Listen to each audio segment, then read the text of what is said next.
So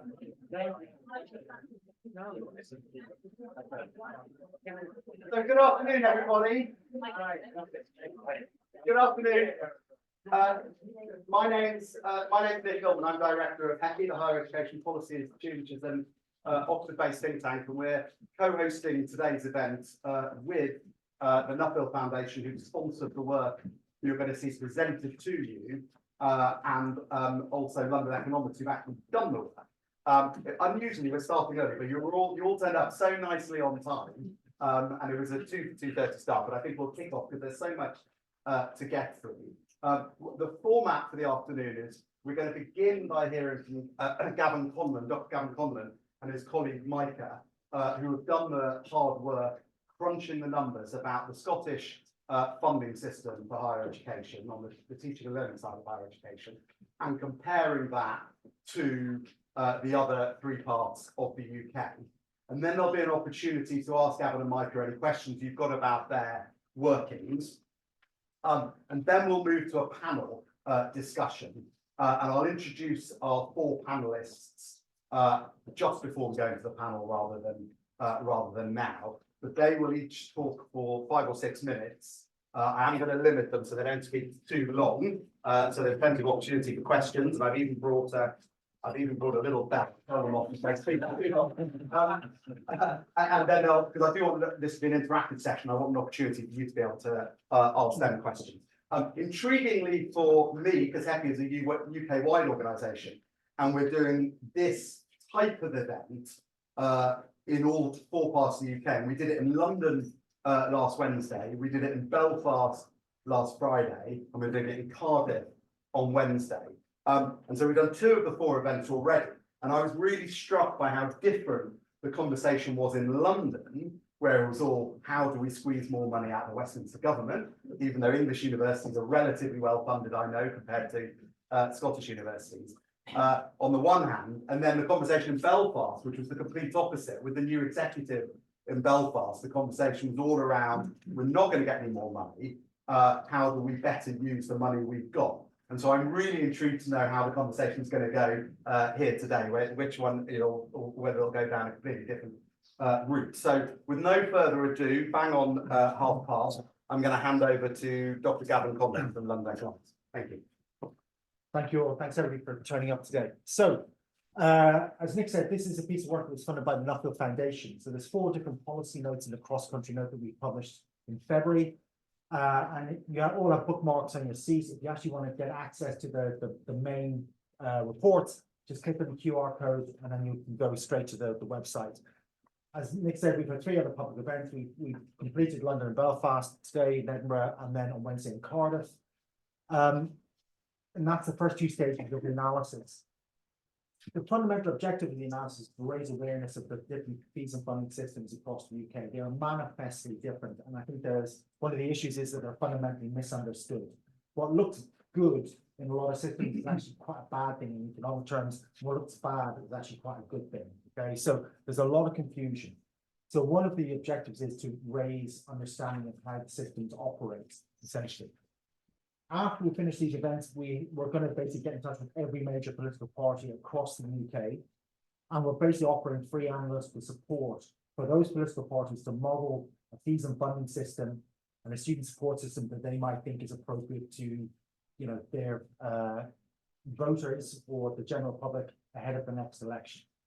So the letters are going to go out sort of straight after this event. And then after the manifesto commitments have been published, we're going to basically do a compare and contrast of those manifesto commitments to see who the winners and losers are, essentially ahead of the election.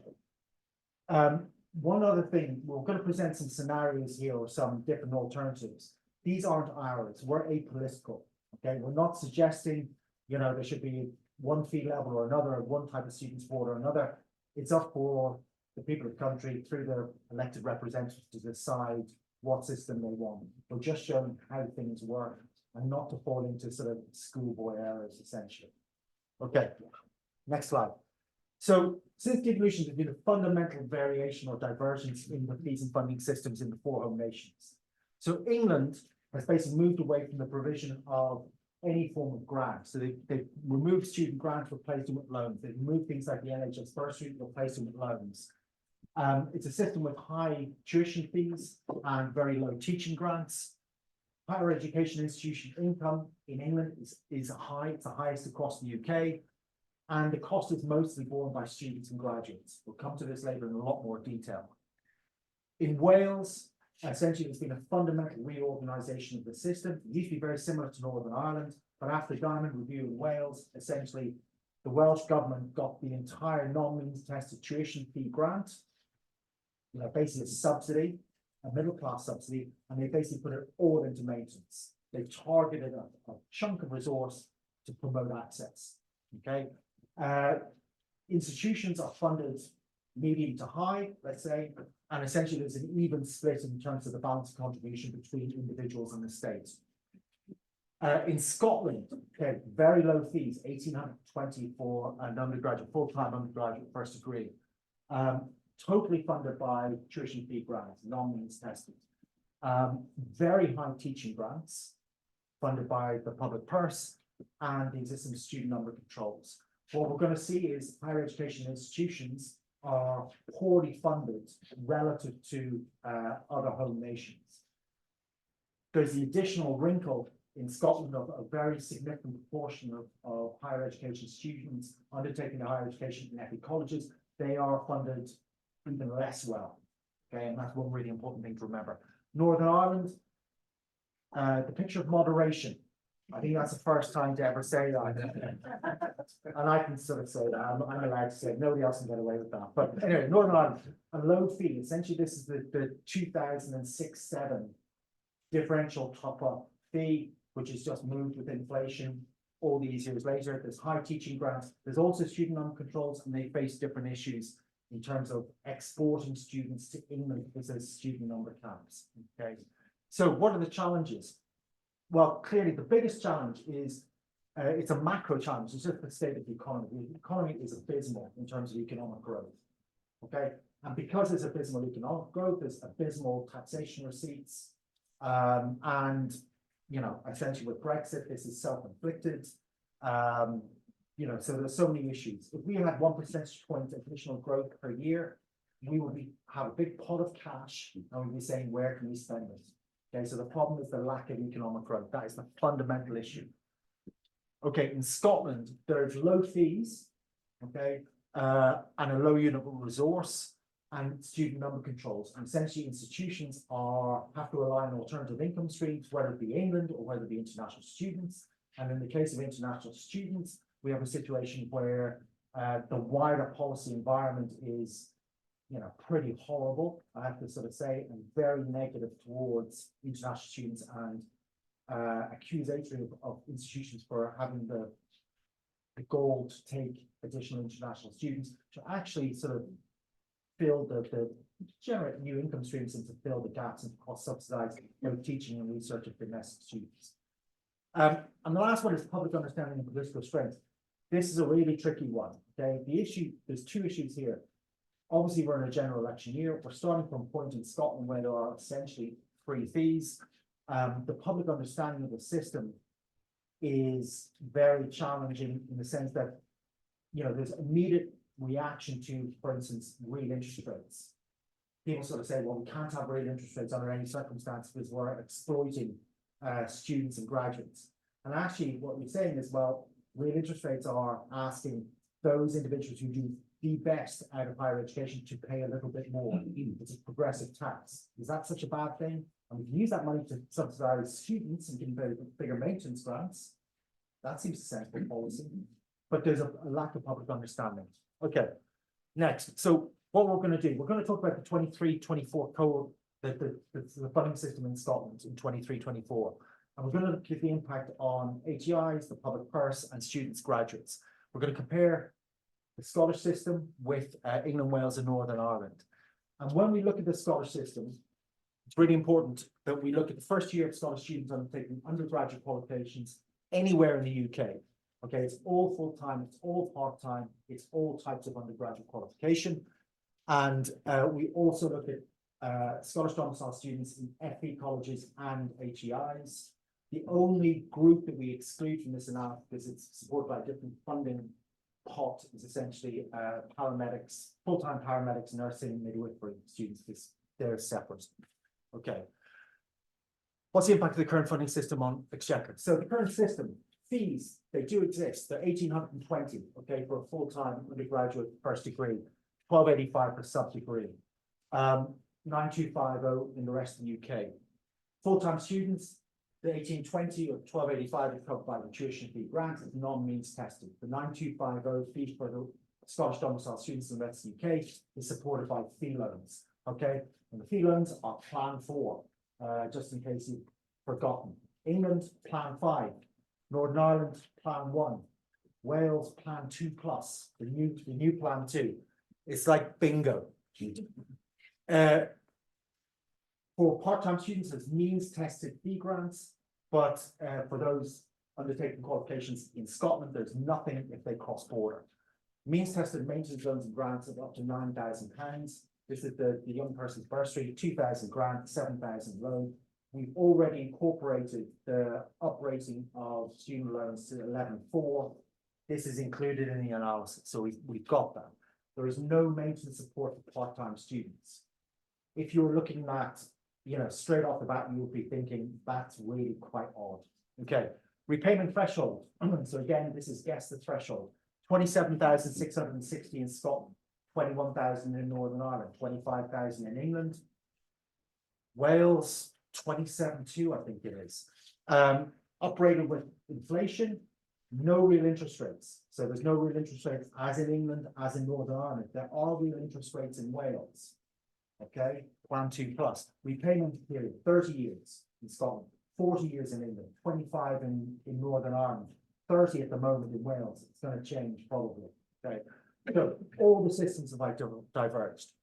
Now, the cost of the system, the cost of putting a cohort of students through the system is £1.36 billion. I haven't got a light thing here, but it's bottom of the first block of data, 1.37 billion.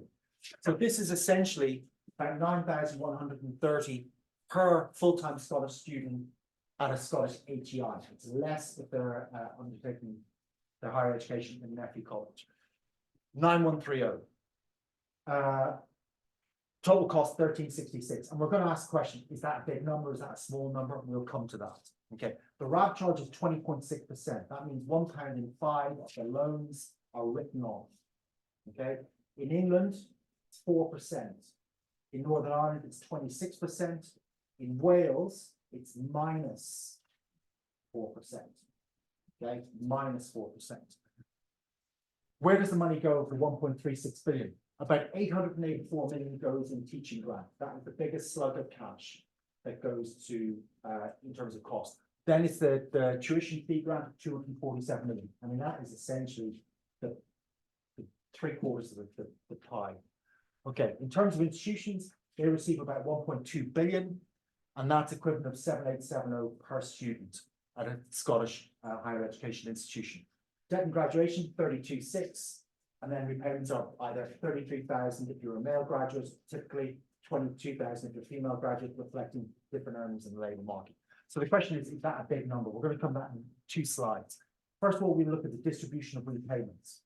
Distribution of repayments. Because there is no real interest rate, essentially everybody, male graduates, essentially all of them essentially pay the same amount. They all pay about £35,000 in repayments. So whether you're a teacher, sort of on the 2nd or 3rd decile, I'm going to have a go at lawyers, or a lawyer up in the 9th decile or 10th decile, or an economist in the middle,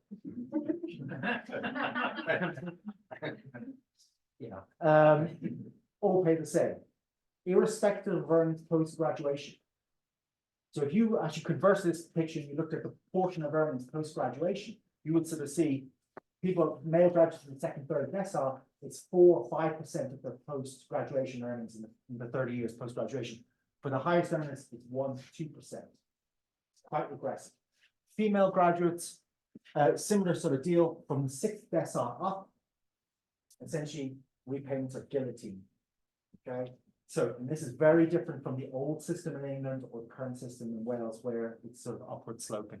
Okay, So we go back to think about these numbers, 1.37 billion, okay, which in the previous slide. Think about the 9130 per student, and think about the 7870, the HEI resource from the previous slide. Are these big numbers, or what do they mean? So how do they compare to different home nations? So Scotland, that was the 9130 and the 7870. Okay, so the level of funding in Scotland, okay, the public investment of 9130 is 5 times higher than in England. Okay, that is one hell of a multiple, 5 times higher. And the reason is because in England, essentially, the RAB charge is 4%, so only £1.25 is written off. So all these loans are issued. Students graduate with about £50,000 debt on graduation, and £1.25 is written off. Okay, so that's where the cost is in England. There's also teaching grant, but it's not huge. You can see that it's 1,060. So in England, public investment 1360. In Scotland, 9130. In terms of funding per head in institutions, it's 7870 in Scotland, but it's 10,220 in England. So it's 23% less in Scotland than in England. In Northern Ireland, these numbers, you know, it's 3 times higher. They're actually a little bit higher in Northern Ireland. We have to redo the analysis a little bit higher. But in Wales, and the Welsh did actually raise the fee the day after we published the analysis. Really appreciated. So essentially, the 9290 is a bit higher, but the level of public investment is about 3,700, but twice the level in England. So it's very interesting. Okay. So that's where we are. That's the stark picture between the nations of the UK. Some very drastic differences. If you look at the proportion, so the previous analysis was domestic home students studying in the home country. This is the entire piece. This is irrespective of where students study. So the proportion that is borne, the portion of the contribution of the cost of education borne by students, graduates in England is 84%. Okay, Czech pays about 16%. Northern Ireland, again, moderate, 50-50. Wales, pretty moderate, 44-56. Scotland, okay, you might look at this number and think, well, 113%. This is like the football manager talking about the players at the end of full time. The reason for this is, if you just look at fees for a second, in terms of fees, and this is Scottish domiciled students in Scotland or the rest of the UK, 94% of the fee is essentially paid through tuition fee grants, teaching grants. There's only a tiny bit of Scottish domiciled students studying in England where the loan is written off. So it's only 6%. 94% is covered by the Exchequer. Then you think about, so it's 94.60 just with the fees. If you then add in maintenance, you get a maintenance grant in Scotland. And you get maintenance loans which are written off about 21%. So when you add that in, essentially it's the case that Scottish students are being paid, as a whole, being paid to attend higher education. In England, it's the exact opposite. You're paying everything yourself, pretty much. Okay, so that's where we are. I've been shouted at a couple of times, so I've got to finish there. There we go. Thank you, Gavin. All right, Gavin's just taking us all the way across the UK, a big tour. We're now going to come back to just Scotland, and we're going to start fiddling with some of the current systems. We're going to start adjusting some of the current settings to show essentially illustratively what that would do to the current system. And as Gavin said, they're very much, these are not options we're proposing. It just goes to show what kind of tweaks, if you make different tweaks to the system, what impact that has on students, graduates, the Exchequer, and HE providers. So, as Gavin said, there's been lots of debate about the current level of fees in Scotland. There's been lots of debate about the level of, the free fee system in Scotland. And as we've seen, there's, as a result, quite a low level of HEPI resilience. What's really important, and a lot of people in other home nations that we've talked to forget this about Scotland, is that 42% of the 23-24 cohort that we're talking about, 42% of these students are actually taught in the HEPI colleges sector. So they're higher education qualifications taught at colleges, and they're a huge part of the sector. Gavin showed that the level of resource per home student at HEIs in Scotland, so at universities in Scotland, is £7,900. If you look at that for the college sector, it's £5,000, £2,900 per full-time student less than universities. So if you think it's dire for universities, you haven't seen the numbers for the college sector. And this is really important in terms of the level of resource that we're talking about here. So then we start looking at what are potential options, what might be done at the extreme levels to increase that resource. So what we model here is we apply the English fee system to Scotland. So the English fee system and the funding system apply to Scottish students studying in Scotland. And that would involve three major changes. The first of all, course, all of the fees increase to £9,250 per student.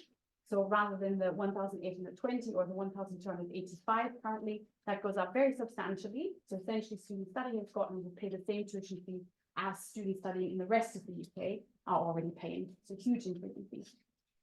The second key point is the full fee grants would be abolished, and instead the full fee will be backed by a tuition fee loan, again for full-time and part-time students here. And finally, we have a reduction in the SFCT grant. That's what we model here. So the Scottish Funding Council teaching grants that are paid directly to HE providers, reduce that by the corresponding increase in fees to show this is the kind of level of exchequer burden that could be lifted here if you moved to the English fee system. No other changes. We see no other changes to the system more generally in terms of students studying in the rest of the UK. The only small change we make is for part-time students. Currently, if you're a Scottish domiciled part-time student and you study outside of Scotland, you get no fee support whatsoever. But under the English fee system, you would if you move. So as a result, we assume that the fee loans here apply also to part-time students studying elsewhere. And also very importantly, we make absolutely no changes to repayment terms yet. That will be our second option that we model here, our second illustrative scenario, essentially. Okay, let's look at the overall cost implications of that. So on the grey column here, we've got the current system, we've got the baseline system, and the blue column is what would happen if you had implemented essentially the English fees and funding system for our 23-24 cohort. So again, just illustrating what would have happened if that was the case. So you can see the baseline cost was 1.37 billion, as Gavin mentioned, and it declines very significantly under the English fee and funding system to 812 million. So you've got a £554 million saving per cohort. 41% saving to the Exchequer under this English fee system in Scotland. What's happening here is essentially the substantial cost saving from reducing the teaching grants far outweigh the additional loan write-offs. As you can see, the VAT charge would increase, but not that substantially. It would increase from the 20.6% that Gavin mentioned to 31.7, so an 11.1 percentage point increase. So loan write-offs wouldn't increase that substantially, essentially, compared to what the teaching grant reduction would be. You can see a large benefit here, of course, for HE providers of 416 million per cohort. Again, this is for HEIs and colleges. There's a proportion for both here. So what happens here is the increase in fee income is larger than the reduction in teaching grant income. And what's happening here is essentially the teaching grants are already, they don't account for the difference in fees. If we move from 1,820 to 9,250, that's a £7,400 difference. And the current teaching grants are already lower than 7,400 for many of the different price bands. So we can't lower them to a negative number, so we reduce them to zero. And as a result, you can see the teaching grant income reduction of 815 is not as large as the increase in fee income for HE providers. So it's a substantial benefit here for providers. Of course, what's going to happen is the impact is going to be on students and graduates. So you can see at the very bottom line, the average debt on graduation goes up by 37,300 on average. And that is essentially 4 years of 9,250 fees plus some interest accumulation of that, because we model, of course, 4-year full-time first degrees in Scotland. You can also see that the lifetime repayments at the very, very low, in the very bottom row, the lifetime repayments go up substantially, both for men and women. But we'll come to the distributional effects. Importantly, not all students or not all graduates would be affected by this increase in tuition fees. That's a very often misunderstood element of what fees actually do to the system and fee loans. Okay, so we look at the distributional impact. So here, the sort of candle charts, you can barely see them. They're lighter candles, and that is what the current system was that Gavin presented. So these are the average lifetime repayments by decile under the current system, and then the darker bars is what happens under the imposition of the English fee system in Scotland. And as you can see, for middle and high income earners, from the second decile and up for men and the sixth decile and up for women, their repayments, their average repayments will increase very substantially. And that is, of course, you increase the loan balance by £9,250 per year. As a result, the students are going to take a lot longer to repay their loans if they even ever fully repay at the end of the 30-year period. Very importantly here, this doesn't affect everyone. So if you look at the first decile for men and the first to fifth decile for women, these graduates would be entirely unaffected. So low-income graduates are entirely unaffected by an increase in tuition fees. And that is because currently, under the 30-year repayment period, they're already not expected to ever fully repay that loan, that even just the maintenance loan. And as a result, fiddling with their fees and adding fee loans, and as we will see later, changing the interest rates on them also doesn't affect them. So really, you can see the system becomes ever so slightly more progressive, actually, than is currently the case. And if you reverse all of that, the free fee system in Scotland is effectively a middle-class subsidy, because free fees do not impact the lowest earners. That's very, very important, and as I said, often misunderstood element of how these systems work. And that misunderstanding is across all home nations in terms of what happens if you change fees. Okay, we've talked about fees. Let's bring with something else in the system. So we've seen there's been a very significant exchequer cost reduction when we introduced the English fee system. So then we looked at how else could you reduce that exchequer burden, because as Gavin said, the current exchequer cost per student is more than 5 times that in England. It's a huge burden on the exchequer, of course. So what you could do here is you could introduce real interest rates. So the current system in Scotland is like it is in England and Northern Ireland. There's no real interest rate. So the interest that's applied to the loans is just equal to inflation. In Wales, it's a different story. What we do here is essentially we uplift that interest rate by introducing a real interest rate of up to 1%. So these students will be charged 1% plus inflation during study, and then between 0 and 1% of interest plus inflation post-graduation, depending on their earnings. And you can see we've sort of tagged that to the repayment threshold. So anyone earning between 27,600 and 47,600 would have between 0 and 1% of real interest rates, and everyone with earnings higher than that would have the full 1%. Again, this is not as high as in Wales. In Wales, currently it's a 3% real interest rate. And it's a very, very substantial exchequer benefit from that 2% real interest rate. All other repayment terms are exactly the same as under the current system. So this is literally only the interest rate charge. So we're making a small change to the system to show what impact that actually has. Again, we look at the overall cost implications first. Again, the grey column is the current system, and then the real loan interest rate column shows you what exchequer cost savings arise from that. So here you can see the exchequer impact is quite marginal. So there's a 45 million per cohort exchequer saving. So 3% exchequer saving associated with these 1% real interest rates. So it's relatively small. And the reason for that is because there are currently no fee loans in Scotland. So there's a much lower loan balance than in other home nations. So introducing real interest rates is beneficial to the exchequer, but not by that much, really. The RAP charge would decline marginally, as you can see, by about 6 percentage points, but again, not a huge effect. Of course, HEPI providers would be completely unaffected by this policy because it's just about essentially a transfer from students and graduates towards the exchequer in terms of that real interest rate. The average debt on graduation goes up slightly by about 400, again, because there's now higher interest rates charged during study. And then post-graduation, the average lifetime repayments also increase marginally. Again, very important distributional effects here. This does not affect everyone. Let's move to those distributional effects. So again, the candle charts are the current system, and the darker bars are what would happen if you if you introduce real interest rates up to 1%. Again, it's only the middle and high income earners here that are affected. So second decile and up for men, sixth decile and up for women. Essentially, the real interest rate just keeps them making repayments for slightly longer because they have more to repay. So they repay slightly later than they currently do within the 30-year repayment period. Again, the lowest earning graduates are entirely unaffected by this. They already wouldn't be expected to repay. So increasing the loan balance or adding additional interest rates does not make a difference to them. So you can see overall, the imposition of real interest rate has a relatively marginal impact on the exchequer. However, it does make the system more progressive than it is currently, and it does introduce some exchequer cost savings. And obviously, we model only a relatively low real interest rate. You could move that up to 2% or 3% just to see what might happen to the exchequer cost to reduce that burden on the exchequer. Again, real interest rates really often misunderstood. It sounds terrible because you think, oh, the lowest earnings are going to be significantly affected, but what you can actually see in the numbers is that's not the case because they already wouldn't repay their loan.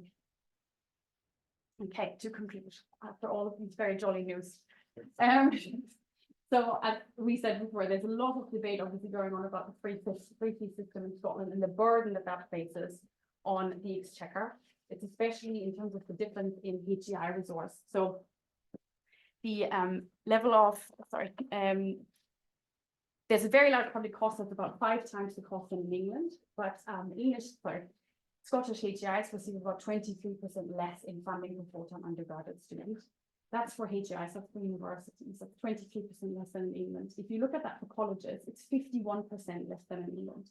The Scottish colleges receive less than half of what an English university would receive for essentially the same type of education, which is a very, very stark difference. Combined with all of that, you have a free fee system with a very high teaching grant in there, but also student number control. So that also limits the Scottish economy in terms of how many students you can actually teach at the moment because of the student number caps. And also, because free fees have been frozen and the teaching grants have essentially been frozen, that led to a large real-term erosion in the real resource for teaching for HEIs and colleges over time. At the same time, not helpful, of course, is there's been very, very large public pressures, significant pressures on public costs of all of the systems, on all governments and all of the home nations.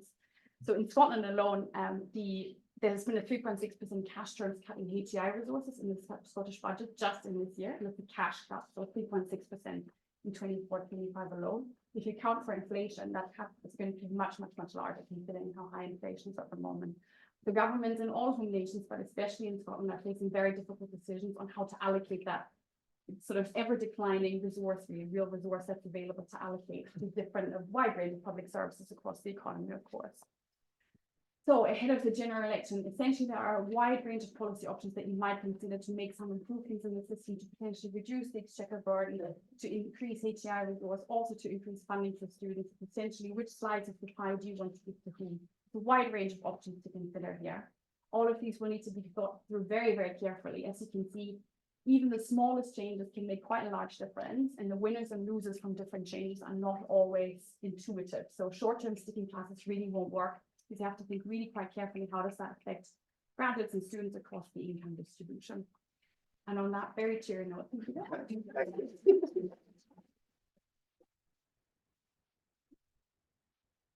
Well, thank you very much, Gavin and Micah. There's now, before we move to the panel, an opportunity for you to ask Gavin and Micah any questions about their modelling or things they didn't model that maybe you think they should have modelled, or any points of clarification in response to what you've heard. There's one over here, yeah. I've looked at this issue a few years ago. Can you just help clarify for me, where does the RAB funding actually sit in terms of the government accounts? But my understanding was that the RAB funding for Scottish student loans and whatever, or debt, was carried by the Treasury, but booked by the Scottish government as an asset. And the reason why it's interesting is that if the RAB costs go up, but it's on the Scottish government books, and they actually physically pay it, that's an important political consideration. So, yeah, Just before you answer, I'm sure 98% of people in the room know what the RAB is, but in case anybody doesn't, it's the portion of the student loan that gets written off and is picked up by taxpayers. It isn't repaid by the graduate. yeah, you're absolutely right, Kevin. Thanks very much. It is very, very complicated in terms of where that funding comes from. So the student loans cost, anything to do with loans, is essentially carried by the Westminster government, as long as the Scottish funding system is somewhat on par with what the English funding system is. Now, I'm not sure what exactly that definition is, because as Gavin mentioned, you can make up any sort of planned term number for loan repayment terms at the moment. None of the systems are comparable whatsoever, but that is at the moment how that works. And in contrast to that, anything to do with grants, so teaching grants, fee grants, maintenance grants, that comes directly out of the Scottish budget. just to clarify, that as far as you're aware, the RAB debt sits actually funded by the Treasury. It's not funded by the government. Yeah, that's correct. Okay. Because the political and fiscal economic implications for the Scottish government are significant if that number goes up, because yeah. It's not clear to what extent that would be split. Yeah, that would be split. If you did increase it, so if you did introduce fee loans, for example, it's not clear to what extent that would be split between the Westminster government is now saying, well, you've now got a much higher loan, and we're carrying all that for you. What does that mean? Also, what does that mean for Barnett consequences, of course, which also feed into all of this, hopefully. Thank you. Yes, there's another question here, Mike. Tell people who you are. That would be a different question this time. I'm Mike Larkin, and I'm a retired professor from Queen's University, Belfast, now living in Edinburgh. I campaign on behalf of students primarily. But the main thing that worries me is that there's nothing radical. And you probably guess what I'm going to say. Have you actually looked at those figures between what impact it would have on a graduate income tax, or a tax on employers, or a levy on national insurance, which would involve employers and graduates across the UK, and what would that impact be? Or indeed, is anybody looking seriously at moving the cost over to a taxation? So we've modelled a range of different things for a range of different organisations. We've modelled, using these models, student loan forgiveness for nurses and for teachers. We've modelled things like step-through payment rates, step up and step down. We've modelled employer levies, which essentially act as an extra half point in national insurance for all employers. We've modelled a range of different things. And we've always sort of said, if anybody approaches and says they want to have something modelled, we'll model it. There's no issue about it. The point about this work is this is meant to be apolitical. I've got my personal preference. So I look at some of these systems and I think, oh, they're pretty regressive. I don't like the look of them. And this is what I would propose personally. But this is funded by the Nuffield Foundation, and their point is it's got to be a level playing field for all the political parties to have a fair crack. And that's what we're doing. But, you know, if you want to come along and try and commissioners feel a little bit of work. So Gavin, there are political parties in the room. Yes. Did I hear you say at the beginning that there is a pro bono Yes. opportunity for them Yes. to work with you Yes. for model system? And of course, from other parts of the UK, the baseline system in Scotland looks radical. From an English perspective, Yeah. I would say there is one radical option on the table here, which is what you've currently got. What HEPI will itself be publishing a collection of essays within the next month, which includes a chapter by Alison, who's going to be on our panel in a moment, that models other options, including an employer contribution. Including employer, so do look out for that. But also things like step-through payments, Yeah. various things, yeah. Yes, yeah, lots of different things. One more question at the back, and then we'll move to the panel. Yeah. So moving income to Blackburn, and what I want to do is share findings from my PhD, which I was looking at exactly this sort of student borrowing habits in Scotland. So my interest is how are student funding systems in progressive or progressive in terms of where students start from, not so much what they're earning, but where they start from family background. So the reproduction and inequality would be the term of art. So just a couple of things to throw in, really, just to from that point of view. One thing to bear in mind is that in Scotland, uniquely, so my PhD looked at Scotland and Wales, we have very much differential borrowing patterns by family income in Scotland, and that affects, when you look at the repayment graph, the one you showed in the current model in Scotland, it's underselling how regressive it is, because something like 15% of graduates leave Scottish universities without any debt at all, and they are more concentrated in young people from the higher income bands. Borrowing is much higher. For mature students, almost all take up on loan good, and it's also higher for lower income young students. So that feeds them through into what the actual distribution of payments looks like, our starting point. So that make that point because it's an important one. And the other one about HN students, it's important to, I should put they're in there, but I found in my PhD, you really have to model separately the two groups to really understand what's happening. HN students don't really benefit from the repayment protection because they borrow so little. They're borrowing for 1 year, typically, or two. The higher income needs to take out any loans. We've got half of them at home. It's understandable. So you really have to look at any kind of change to the system. You really have in Scotland, you have to model the change effects separately for degree length and HN courses, I think. Otherwise, you end up, the effects at lower earners for HN will be bigger of a change and is immediately apparent because they will end up paying back all their debt. Because even that's two important points. By HN, you mean the ones studying FE colleges, Yes, that in higher well, national. yes, studying high national. Most of those are FE colleges, some of them are at universities. So really, I want to say that I should have said for taking this. It's actually fantastic to see this because as somebody who's been working in this area now for 10 years and not had the firepower of your system applying to Scotland, it'd be brilliant. Before I say anything else, I'd say how really pleased I am to have this sort of level of analysis available for policymakers in Scotland, which is just tremendous. If I'm making any comments, it's fine tuning. Great. So pick up as much of that as you can. But some of the panelists might want to pick up some of that as well. I was going to say we're definitely going to have a chat with Lucy about her PhD. Essentially, it's trying to make it more sophisticated. So we don't have access to, for example, SAS data, very detailed SAS data or FLC data. So what we rely on is published data. But what you would have, for example, Lucy, so we do model it separately by study level. We do have separate students who model first degrees, HNC, HND, foundation degrees, and undergraduate. But what we don't have, for example, is the differential loan take-up rate across these, because there's no information out there in the public domain. Thank you, exactly. So those kinds of tweaks we definitely want to make, and we also want to look at specifically household income distribution and how that affects borrowing at the front. So very much appreciate your comments and fully understand. Yeah, you're obviously the expert on the input side, the data side. Right, I think we all see this very much as the start of a Mhm. conversation, not the end of a Yeah, and it's conversation. exactly why we do this work. Yeah. So just before we move to the panel, I'm conscious that all the questions came from this side. Is there anyone on this side who had a question? Great. Well, in that case, we'll move to the panel, and Gavin and Micah can chip in as well in the conversation afterwards. So can I ask the panel, 4 panelists to come up?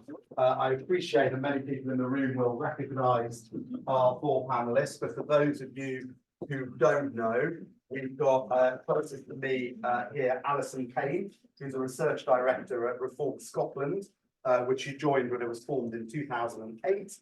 A graduate of Edinburgh University with a degree in economics and politics.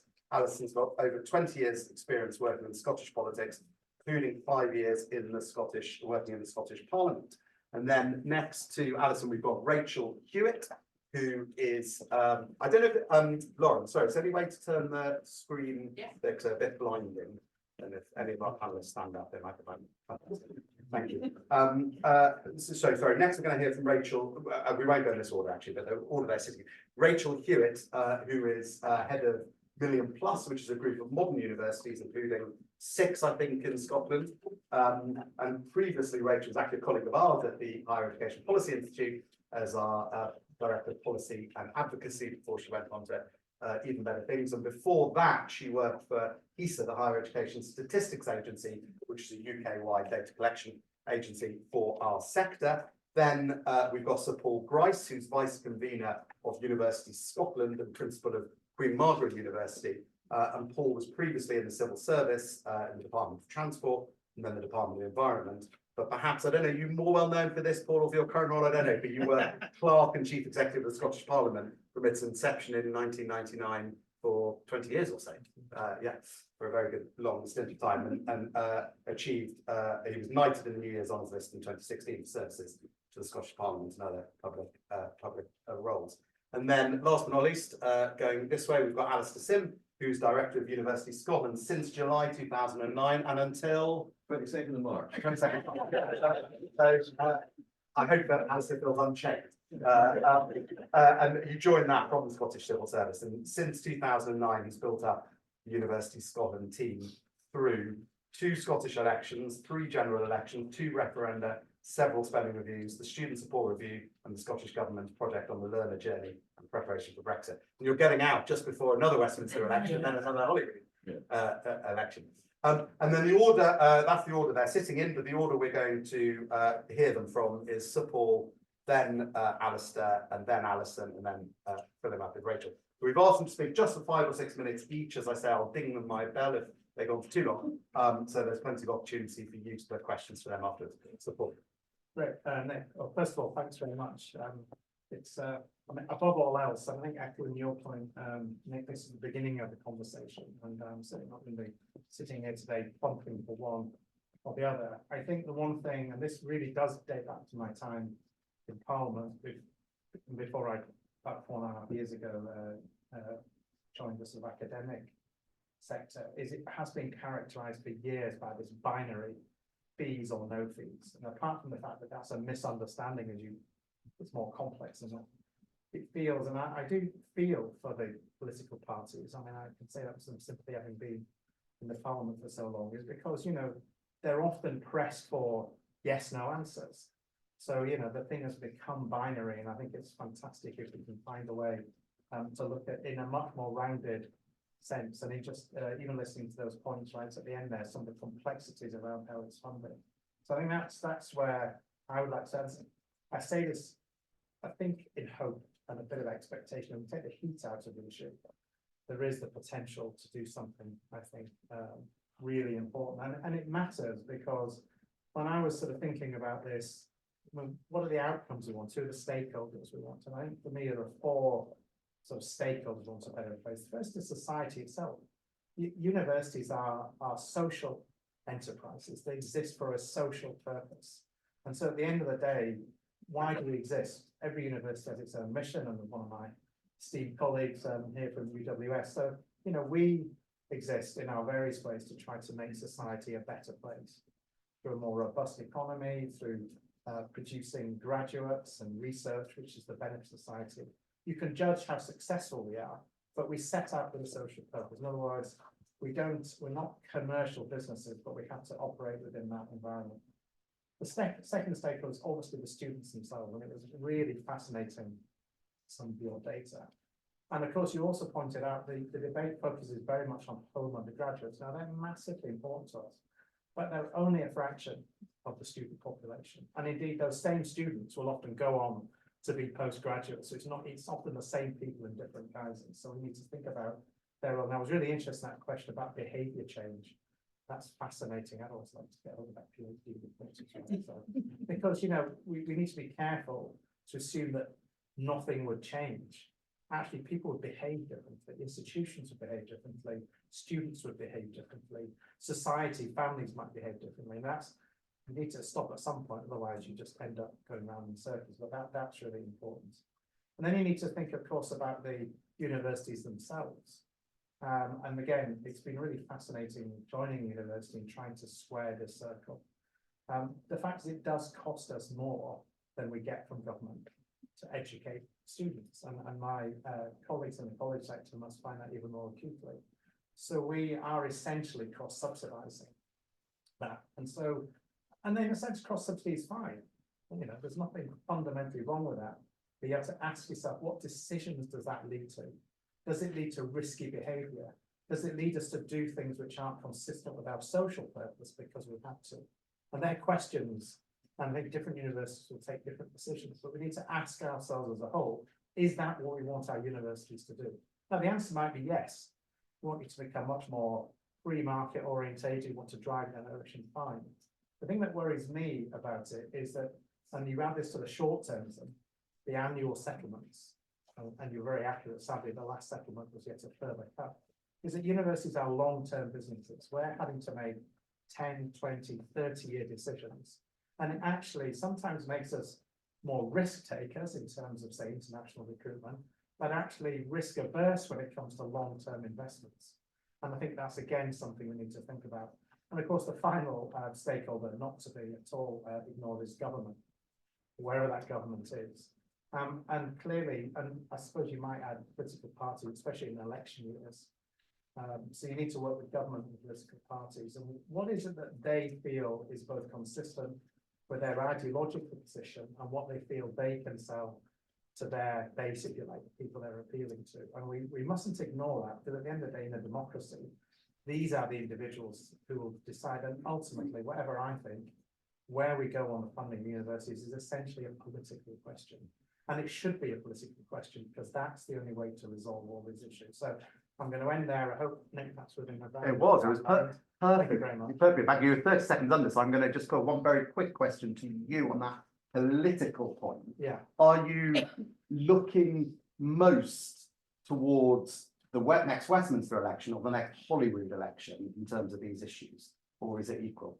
And forgive me, this might sound like a political answer. I'm going to look to both, and I'll tell you why. Because actually, as we've discovered, both because of the Exchequer issues, but actually we are international organisations. I mean, whatever level of international student, and actually whenever the Home Secretary or the UK government says or does anything, in that it has a massive impact on us. So it must be right. But I guess first and foremost, in terms of the funding and support for Scottish domiciled students, and we are institutions based in Scotland, then I would say, you know, the majority is for the Scottish government, and it just helps that chronologically we're going to get to the UK election first. Yeah. And so I think it has to be some of both, Nick, but probably a little bit more to the Scottish government. But actually, UK government policy is massively important under the current constitutional setup for us as Scottish universities. Thank you very much. Very clear. Alison. Okay, thank you very much. Obviously, since Paul is one of my elected leaders, I would like to affirm everything he says. Not for long. Yeah, 3 weeks from now. Yes, and another. But one of the, just as we're sitting here thinking, one of the perspectives I possibly can offer is actually having done this job for 14 years, there is a certain sense of cyclicality to this debate.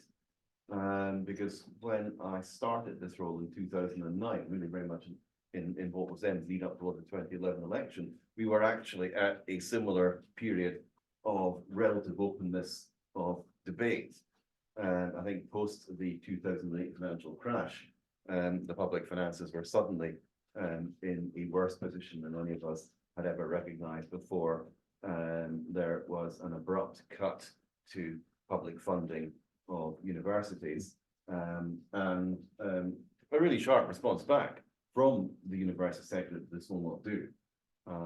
If you want to protect universities, their contribution to students, their contribution to staff, their contribution to society, you can't do it on the basis of cutting resources. You need to have a discussion about how can you best support Scottish higher education. And there was actually quite the beginnings of quite an open and quite informed debate in that period, I would say from 2009 up towards the Scottish Parliament elections. And the thing that actually gave that debate some foundation, I think, was a shared political understanding that there's an issue, that really what universities do for Scotland, for society, for students is crucially important and cannot be maintained on the basis of reduced funding. And that seems to me an incredibly valuable starting point. Whatever the answers are to solving that problem is actually getting to a shared recognition, and at that time, in fact, even a shared quantification of what is the scale of the challenge, what do we need to be in some sense sustainable. Interesting with your colleagues in the Republic of Ireland, that same debate really is happening there, where there's a shared understanding between government and the sector that things cannot go on the basis of diminished resource and shared work to actually quantify what the scale of the challenge is. But another lesson from that period was just how quickly in a pre-election period things become artificially binary and politically contentious. So what had started as a relatively open debate about how best to achieve the right outcomes for society through universities and how best to fund that, very quickly became a matter of political competition. And that's always the danger of trying to have a discussion. Of course, we're always in an election period in Scotland. There's always another one round the corner, and it does make, I think it does make the environment a very tricky one, and one where, as Paul says, you know, we need to keep that space of nuance. We need to find at least the space of shared recognition of there being an issue, if we're going to find ways forward that actually are, you know, socially fair and politically sellable. The debate essentially ended in Scotland when a large rock arrived on the campus of Heriot Watts University, proclaiming that the rock would melt in the sun before there were tuition fees in Scotland. There wasn't enough room on the stones for the footnotes. PS, this does not include part-time students and junior students,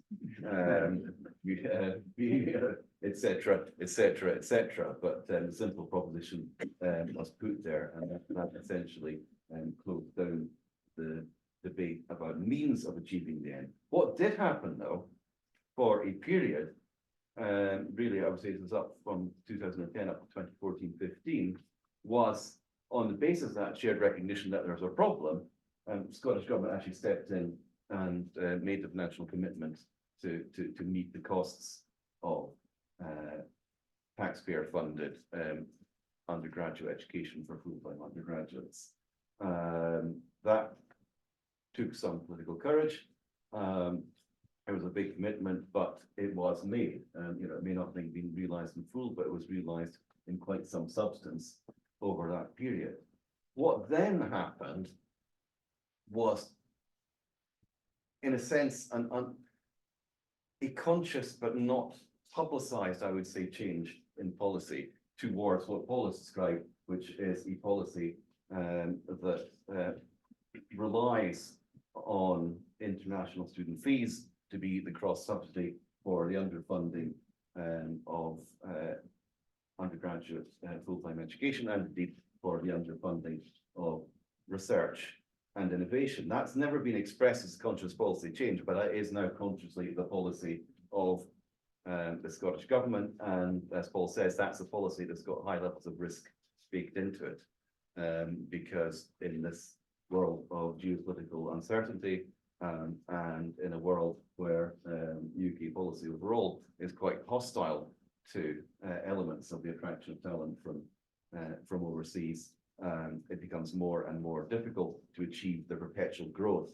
in international students that's necessary to meet the objectives of that policy. And indeed, I think we're facing really quite severe headwinds on international recruitment now. So 5 minutes is up. Tell us your final point very quickly. My final point is I would really hope that we've got a values-based conversation that is about what is right for students, what's right for staff, what's right to our contribution to society, a conversation that is about how do we sustain universities, not just in their teaching contribution, but in their research and innovation contribution. And please, an open, evidence-based, constructive conversation, recognizing that we're a charged political environment, but please, let's try and have a mature conversation so that whatever happens after the next electoral events, whatever government is in place, has got the capacity to come up with way forward that support our success. Thank you. Yes or no answer. Do you know where the stone is? I'm not killing you. Yes. Well, they moved it, didn't they, Harry? They moved it. It's in the basement. Alison, you're one of the people who've slightly broken open the conversation in Scotland about future funding models. So over to you. Thank you. Yeah, and thank you so much for inviting us here today. I mean, it's been really fascinating, right? The information earlier and the contrast between the different systems. We feel sometimes we don't really look too much beyond our own borders. And equally, the figure of it, the average student debt, 32,600.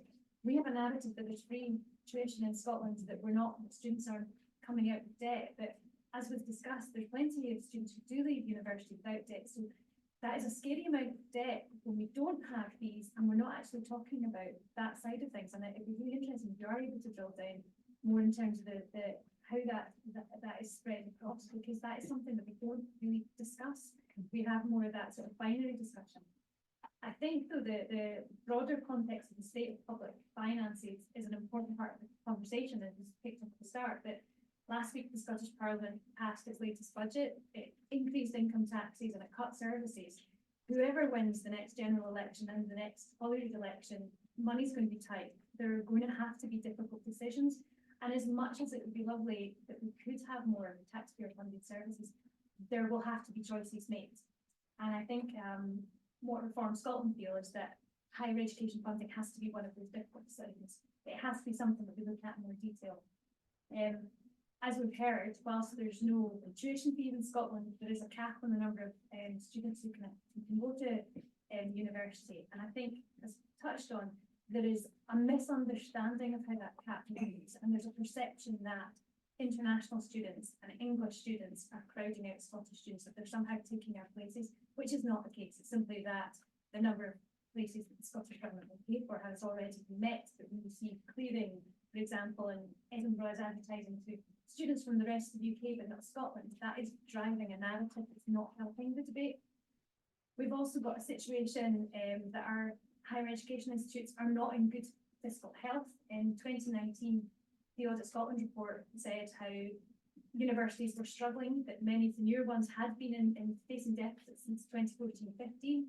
And of course, since the 2019 report came out, we've had Brexit, we've had a pandemic, we've had continual cuts. The situation is getting worse. The idea of fee income from international students and students from the rest of the UK has been highlighted as a really important income stream. Of course, that isn't equally distributed amongst Scottish universities. If you were to look at HESA data for 2021-22, in St Andrews, 29% of undergraduate full-time students were Scots, 30% came from the rest of the UK, and 35% were non-EU. Edinburgh was similar. It was 31% Scots, 35% from the rest of the UK, and 25% were non-EU. But at the other end of the scale, the University of the Highlands and Islands had 92% full-time undergraduate students were Scottish, 2% from the rest of the UK, and 1% from the non-EU. Glasgow Caledonian was similar, 92% Scots, 2% rest of the UK, and 1% EU. So the idea of international and rest of UK income streams from those fees might be great for Edinburgh and St Andrews. It's not going to help the sector as a whole. And I think that's an important part of that discussion, because they might be able to look to innovate, but never going to look to raise that element of fee.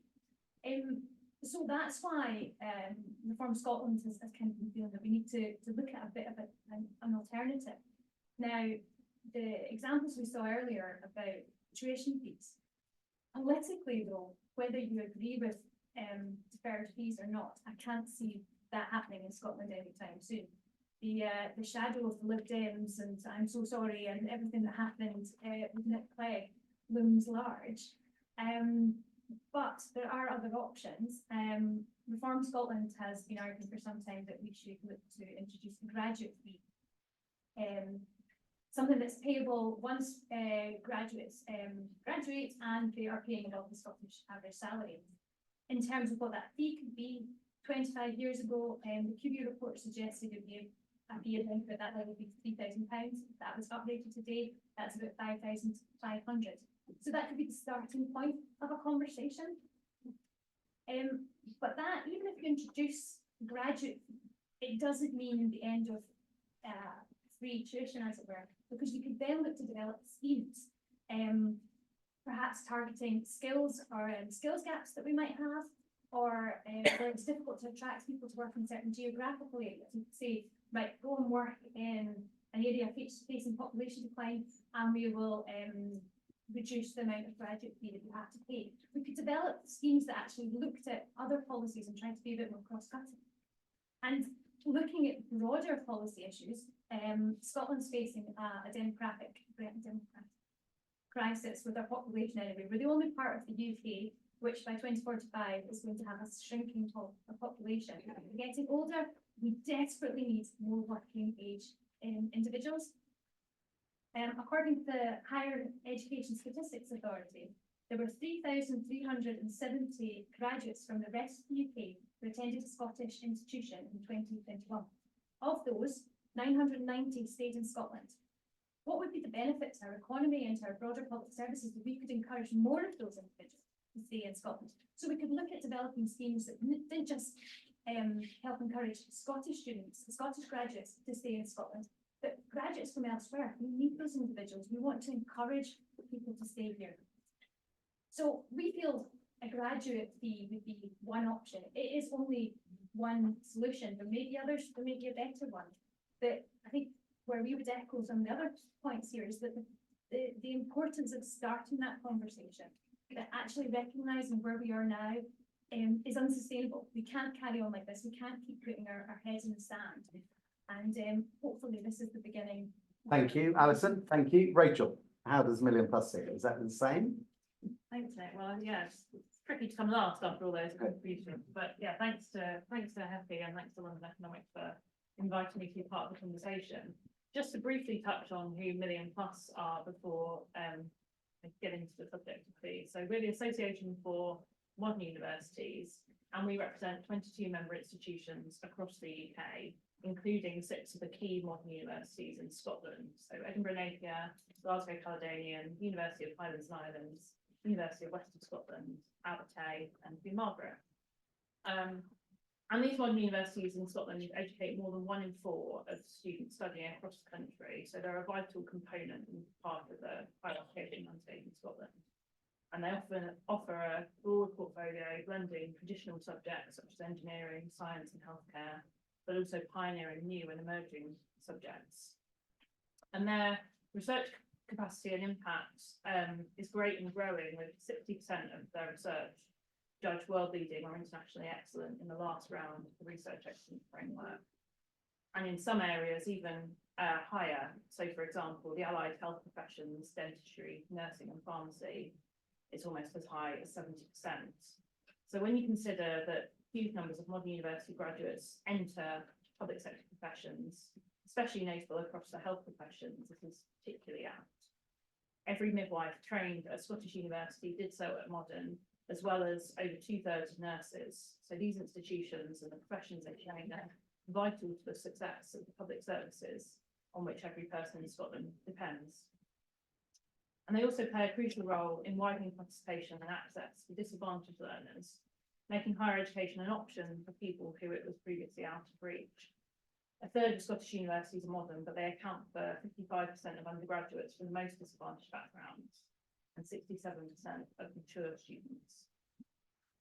But as we've obviously already been discussing, the sector in Scotland finds itself under unprecedented financial pressure, and that potentially risks some of those great strides that have been taken in this area in recent times. As London Economics have already drawn on, the public funding of Scottish universities has been declining in real terms since 2013. And funding per student is substantially lower now than other parts of the UK. And the recent cuts we've seen that have been referenced compounds almost a decade of erosion in per student funding, with Scotland now spending around £2,000 less per student than England. And this funding challenge that universities receive for teaching, research and innovation just does not cover the cost of teaching in those different areas now, which puts at jeopardy the huge strides in equipping people in every corner of the country with graduate level education and the vital transferable skills required to succeed in a rapidly changing workplace. And I think it should also be noted, and has been noted already, that Scottish universities are subject to the impact of some largely English political rhetoric and policy changes on international students, and that has a knock-on implication on our UK higher education system, placing the system under further financial pressure, as well as the kind of loss of social and cultural benefits that international students bring to Scotland. So I think it's a really timely moment to be having this conversation, and really pleased to be able to see the different models that are being published. I think modelling like this, as has been said, is sort of the start of the conversation, but it demonstrates that there are options available to fix some of the problems facing us, and gives us the kind of practical content to be able to grapple with these. I think it's particularly interesting to reflect on the finding that the Scottish Government spends 5 times what's spent on English higher education, but the institutions receive 23% of that in terms of income. Really, if the government is committed to a free tuition fee system, this must be covered fully in terms of the cost of teaching these students, or else the system lets down both universities and students. But if they do not believe the funding is available to do so, to kind of meet the real costs of teaching these students, then we must be at a position where we're considering what the alternatives are. I don't think, like others have already said, we'd ever be in a position where we'd look at directly transferring the equivalent system that we have in England across to Scotland.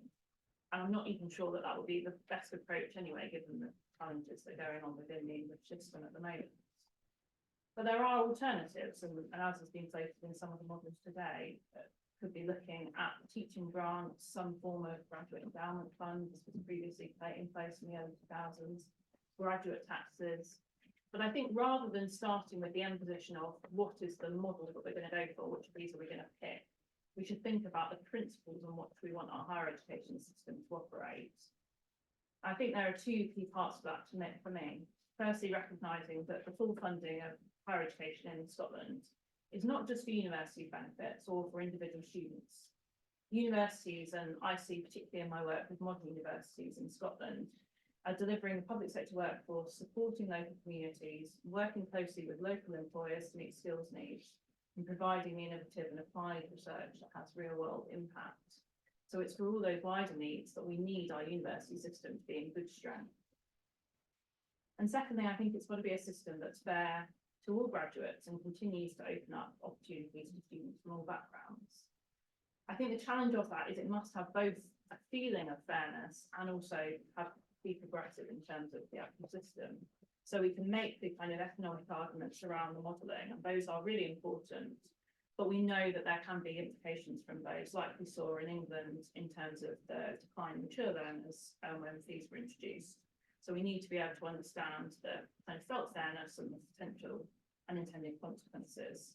Widening access remains, higher on the political agenda, I think, really in Scotland than it does in England, but it must remain at front of mind in any solution that we come up with on this one. And finally, just on the timing, I think there's a challenge, particularly in Scotland, of when action can be taken. So probably at all the events we have across the UK, the case would be made that higher education funding doesn't seem to be high up the political agenda, but at least the conversations we're having at the moment around funding in England, there is an opportunity around an election to bring some of those conversations to light. In Wales, they've seen more recent changes. I think it's just really important that we don't let this issue lie until we get to a point of a Scottish election in 2026, because there's a real risk that we're causing damage to our system by not taking greater action, not only for our universities and for our students, but also a risk of the impact that that goes on to have in terms of wider communities, the labour market and the wider Scottish economy.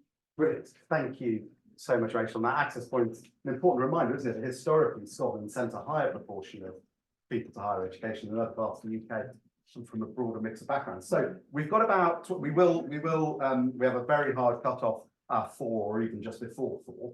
I know people have other engagements. So now's the opportunity to ask absolutely anything you want. This is a safe space. You can ask absolutely anything about absolutely anything that's vaguely related to higher education. And we'll take questions in groups of 2 or 3. And I'll ask the panel to be brief in their responses so that we do more than one round.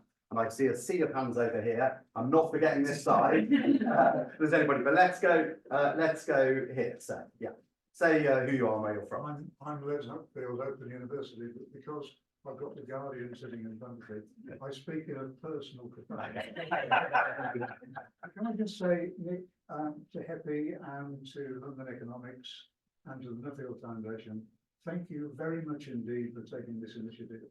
It's not just putting it on the web, it's not just issuing the reports, it's taking the thing on tour, which is very, very important indeed. So thank you very much indeed. This is a very, very important initiative.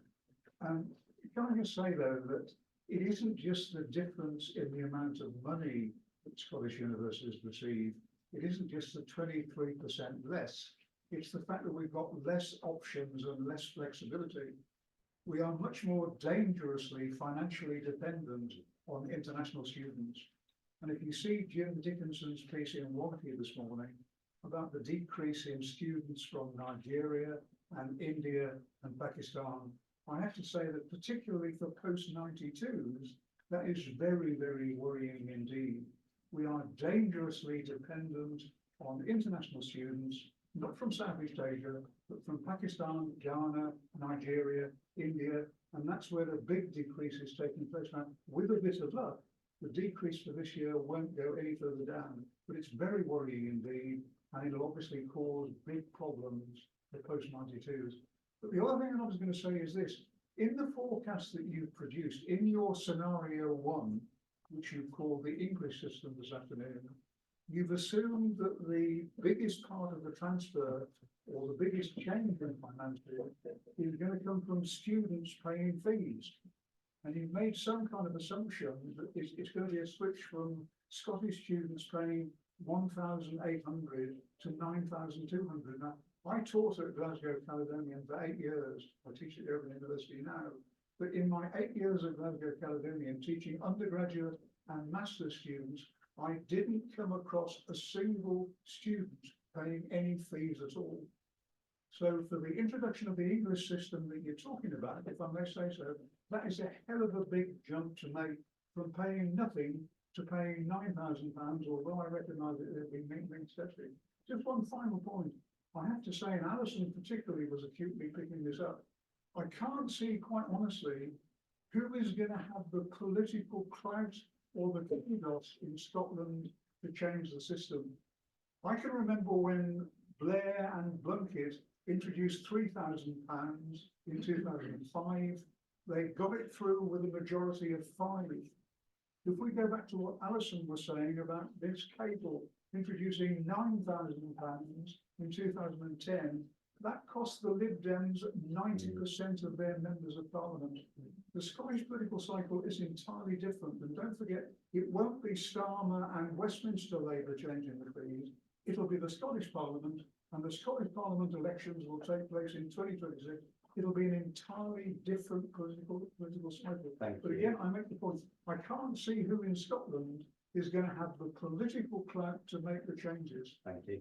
Thank you very much, Steve. And of course, Blair's majority of 5 included a lot of Scottish Westminster MPs. Which are no longer there. Who are no, yeah, correct. So I'm going to come to this. I come to the game of this, and then I will come over to you, who I know you've had hands for. So I'll come to the lady there, and I'll try to get everybody in. Come to the lady, then we'll come back here, and then we'll come over there. Yeah. Or would you come to the principal of Edinburgh College? So coming from a college perspective, and Gavin, Micah, thanks so much for bringing some real hard evidence in terms of where I would say we have a benefit in Scotland, but sometimes it's not maybe seen as a benefit, is that we are a tertiary system. And I think there's a real danger in whatever the debate is that we silo the debate into colleges and universities, when actually, as has been demonstrated by the evidence, in fact, some of the points we made earlier from the women doing PhD, is that there are some real subtleties in here that need to be really, really looked at in terms of consequences and unintended consequences in whatever system we're looking at. So for me, there's a risk if we think about this as colleges and universities, but actually in this sense, it really should be a long-term system perspective for this team. Thank you. And I'm going to come to the question back row. Yes. Hi, I'm Sue Webber. I'm the convener of the Education Committee at Scottish Parliament. So my question probably falls on from what Audrey just said. We've spoken a lot, the majority of the session being about universities, and we've heard from lots of universities. Disappointed there wasn't a college representative on the panel, but we need to address the disparity in the funding, and that hasn't even been discussed today. And I was wondering if that might be something we might hear soon. The disparity in funding between the colleges and the universities. Yeah. Okay. Yeah. That's coming through loud and clear. I'll take one more question this round, and then I will go. Yeah. I'll go. Yeah.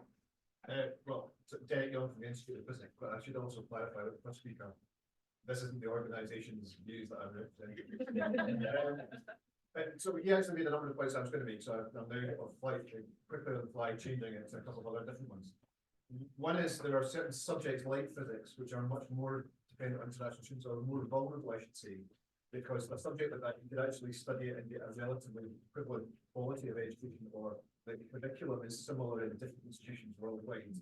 Whereas in law, for example, there are probably reasons to study that in Scotland specifically.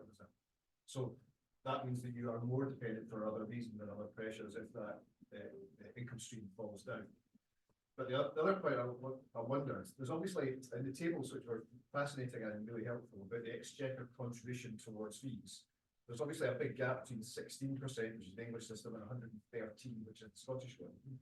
I wouldn't want to ask you to do all kinds of other modelling, but I just wonder, is there a sweet spot in terms of international evidence for places where they have a decently high level of social equality, they want to make a public contribution towards the knowledge economy, but they aren't facing the same kind of pressures on institutional funding? What does a system where, to take figures out the air, 67%, 75%, 80%, these types of contributions by the public, what are the impact on individual students' finances, on the progressiveness of the payback system, and the actual amount that institutions are getting? Okay, thank you very much. I will try, I do want to fit in another round of questions as well, so other people haven't come in yet. So I'm going to go to Gavin and Micah first, and then I'm going to go back to the panel. But please don't feel you need to respond to every, I'm sure collectively you'll respond to every point, but please don't feel each of you needs to respond to every point. Yeah. So just on the last one, okay, the last one, there's no sweet spot. There's no, it should be 66-33. Yeah. You can look at a system like, and there's a big point about perception versus reality. You look at the system in the Irish Republic, and the ministers and Simon Harris in the Irish Republic will sort of say we've got the most generous maintenance support system anywhere in the world. And that's great if you're one of the 2 people who receives it, because it's so restricted. They talk about free fees, and they've got a free fee system, but actually they don't. They've got a free fee system, but then they've got a means tested student contribution, which they never call a fee. But it's predominantly publicly funded, but it doesn't do its job. There's no maintenance limits whatsoever. Yeah. And they refuse to introduce maintenance. So you can have systems that are, 90% public funded, but if the quantum is so small that 90% actually only does bits and pieces, it means percentages sort of in some respects, it's slightly. I'm not saying it's a red herring, but don't get fixated. I mean, there's so many different methods. But Gavin, as an economist, is the, because what something that some people have tried to do is work out what the public contribution of higher education is and work out what the private contribution of higher education is, and then say the funding should replicate that. Well, you would, I mean, technically, Is that- I mean, if you're sort of starting from scratch, I mean, if you're starting from scratch, you wouldn't have the English system. Okay, that's, you know, number one. I mean, if you were starting from that, you would look at the, you know, who accumulates the benefits of higher education, public versus private. And you would try somehow to measure the spillover effects of, to the public sector, to the social value of higher education. And you put into the big model, and it sort of comes out and it's like 62-38, and you say, right, okay, that's what we're gonna do. Technically, I mean, it's a bit sort of ham-fisted and mechanical, but I mean, technically that's what. But it takes you closer to 50-50 than either England or Scotland. Definitely. Okay, okay, let's go back to the panel. Let's go, Alison. So I think actually the colleges and the political stuff perhaps could be brought in together. We actually from Scotland had an event last week in the College of Scotland where we dealt with some of the budgetary issues facing the sector. And we completely agree it's a massively important part of what's going on. And something made a really interesting point at that event, which is also please watch on our website if you want to, about how few policymakers have lived experience of the college sector. And how that's a really important part of changing the perception, that there needs to have greater parity of esteem, that we shouldn't be treating colleges as a sort of the lesser Cinderella service, that we need to definitely do something in terms of the public understanding of the sector, the importance. There's quite often in the discussion about fees and the cap on places, there's discussion about widening access places. But of course, the best route into and where most disadvantaged kids go to universities through college. And if you shut off funding, you're shutting off funding of disadvantaged kids getting into university. But in terms of the political point about how on earth we're going to introduce fees or change the funding, not suggesting we should have fees. In 2021, all Hollywood manifestos for all parties said we should maintain free tuition. So we're not going to get from where we are into 2026 with much change. So we have to kind of recognise that's where we're starting from. But if you are selling reform on the basis that we can help more people by looking at better providing funding for the college sector, how can we improve things and look across the board? How can we implement the Withers report? How can we take these things together? I think there's perhaps something that can be done by bringing those points together. Thank you, Rachel. Yeah, I think some of what Alison has said really in terms of I think there are real challenges around that issue of who's going to pick this conversation up around changing the model, and we really need those conversations to move from a binary in terms of talking about free tuition or kind of opposing anything else.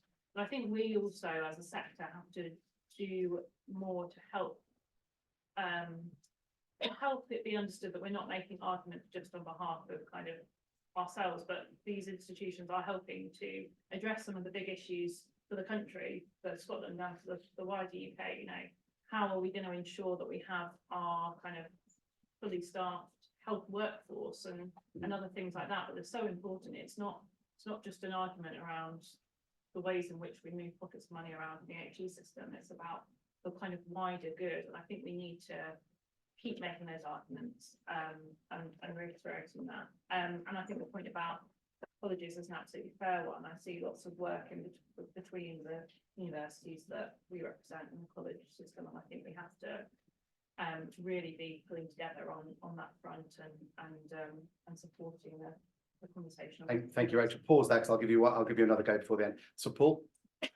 Yeah, I think at the tertiary has it's really, I speak of the lived experience as a student of college.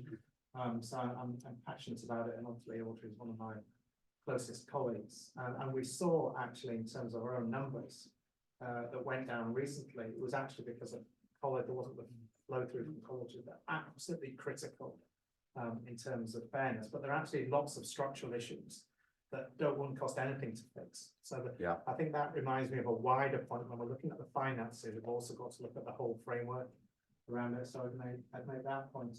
I think in terms of sweet spots, I think there's a political sweet spot potentially. And and I think Liz is still here, but certainly having worked with members of Parliament, listen to their electorate. And so public opinion matters a lot in this regard. And there's something around the value, the cost and fairness. So I think there is definitely, we shouldn't have a council of despair that we can't get change. I think we need to think about what we want and then how we can get it. So I think this is a brilliant start to that. But you know, members of Parliament will make changes. If A, you can convince them you've got an answer, and B, you can help them find a route through their electorate to it. So I think Liz had to leave. Literally, she did apologise and say she couldn't stay right till the very end, but we do have a recording. We can send her after, and she heard all the opening remarks. Alistair, be brief, because then we can get a second, if you don't mind, because then we can get a second round, and I'll give you another go. Okay, I'll pick up on two things. One, just amplifying what Paul said in the tertiaries. I mean, I think Sue and Audrey emphasised the tertiaries point. It very much often it's the same learners who are actually using college and university to realise potential. I would say something about the disparity in funding. I think I think colleges are underfunded, but I don't think the answer to that is to equalise downwards. I think we've got to be equalising upwards. We have a real fear that some of the discussion might tend towards a levelling down of funding towards a norm between colleges and universities. I think that would be really damaging to our contribution to society. One other just brief point on international comparisons. It really is interesting to look at what happens internationally. England is a wild outlier in terms of international comparisons. Public funding is actually normal throughout our comparator small advanced countries, but Scotland and the Republic of Ireland are outliers in actually cutting public funding to higher education. Everyone else is investing. Thank you. Your levelling up point is an important one, isn't it? When Philip Hammond was Chancellor of the Exchequer in Whitehall, he used to send his officials up to Scotland to see how Scottish universities could run at a lower unit of resource and English ones. He was very keen on the levelling down argument. You're making more of one levelling up argument. So we're going to have one more rapid fire round of questions. If you keep the questions brief and the answers brief, then we will keep time. Yes. Keith Wilson from Open University in Scotland. And it's more for a plea just to make sure you think about part-time students in the round. Our demographics are different. We are an outlier in the sector. 75% of our students are working full-time and part-time. That funding model was really interesting to read last week. I'm not quite sure how that would sit with our students, but yeah, I think we're in likewise with the college sector. Yeah, there's just a bit more to be tweaked out. Yeah, very important. We did have someone from the Open University on the equivalent panel when we did it in Belfast on Friday. And it's an incredibly important point. Who else would like to chip in before we give final? Yeah. Yeah, Murdo Matheson, I work for the University College Union, UCU. I was just going to ask in terms of the four different systems where kind of fair access, wide access fits in with the perception of how successful the different systems are. Obviously in Scotland, we've seen kind of stagnant progress for a long time, and then last since Cowa in 2016, first progress in a long time, and where potentially changing the funding system if that were something that happened. Okay, well, Gavin, I'll give you the opportunity to come in on that in a moment. Final chance. I missed anybody? And I've missed anybody? Fantastic. So, Gavin, I know you wanted to come in, I think, on that access. No, it was actually the point in relation to part-time. The biggest error of the 2012 system, the increase of fees with the effect on part-time students, decimated part-time students.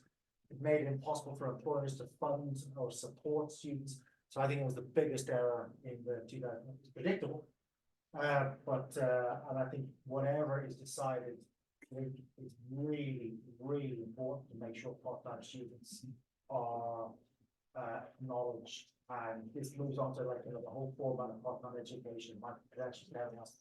But messing that up, will have devastating effects. So I think that's really important. Micah, I think you wanted to chip in as well. Yeah, it's a really important point also that Scotland has by far the least funding compared to all other nations. So there's absolutely no maintenance funding. I mean, in Northern Ireland, it's almost a pretend level of funding. There's a £265 maintenance grant for very low income earners. But there is, I think, tuition fee funding on par, irrespective of where you go to, whether it's in Northern Ireland or you go to the rest of the UK as well. And in Scotland, it's by far the lowest. There's very limited tuition funding and no maintenance funding. And at least in England, even though the system has obviously been declared quite bad for part-time students, at least there's part-time funding, maintenance funding, that's on par with full-time students on a pro rata basis. And in Scotland, there's such things. So it's really important to know. If we were having this conversation in England, this would be the point at which someone would start talking about a lifelong learning entitlement. And in fact, that is what happened when we did this last week in London. So we've got 4 minutes left to, so less than a minute each, because I just need to do some thank yous at the end as well. We'll go this way this time. Alistair. Yeah, just say Keith, great point. I mean, I do think social fairness, if we get Murdo's point as well, social fairness, wide access, breadth of opportunity, anything you design has got to be, got to work for that. And it's got to work for people who are part-time, it's got to work for upskilling, it's got to work for reskilling, that whole lifelong learning and contribution that universities make to people's success. Thank you. Support. Yes, widening access is fine, but participation is about sustaining people in that and actually the unit of resources critical to that. And then my other point, I think, is when we look at the finances, we need to look at the overall social and economic policy, because universities clearly do not exist in a vacuum. So any consideration we're giving to the funding of students has to be set in that wider context of what sort of society we want and what contribution universities could and should play in that. Thank you very much. Rachel. Yeah, I'd agree with what's been just said, but also we just say any system must address both the kind of diversity of the student body and also the diversity of the types of institution that we have across Scottish and the wider UK higher education system. It's one of the great strengths of our system that we have a diverse range of students and a diverse range of types of institution. We really must remember that in any type of aim for Thank you. The final word to you, Alison. Just to completely agree with everything said, I think widening access and the two important parts to remember, the widening access, which is going to add on the diversity. Also, we have an issue in Scotland in terms of rurality. We need to ensure that we're taking more people from rural areas if we want to attract people to go back and live and work in rural areas. If they're not coming from those areas, they're going to that. It's problem. Brilliant. Thank you all for being so concise, for saying so much within that. I just want to bring this to an end. Thank you to all of you for coming. I appreciate, as we said at the start, this is the start of the conversation. We could easily, as has been said, have had a college representative up here as well, a part-time representative up here as well, and we could have had almost everybody in the room as part of the panel as well. So thanks for your contributions. I also want to thank the university, and particularly Lauren at the back, who's been incredibly helpful in organising today. Obviously, we're based in Oxford, so we were organising it remotely, and Lauren has made sure it all happened very smoothly. So thank you, Lauren. I want to thank Gavin and Michael and the team and James at London Economics, the Nuffield Foundation for funding the work originally. Our panellists, thank you to the four of you. And finally, my colleagues, especially someone who's not in the room, but Emma Marr, who did all the organisation remotely. So maybe we can do one big round of applause for all of them.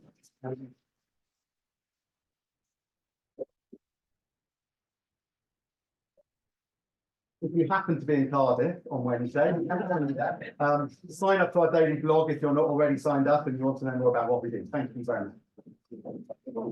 We have to go. Well, we have one. So we have one person. It's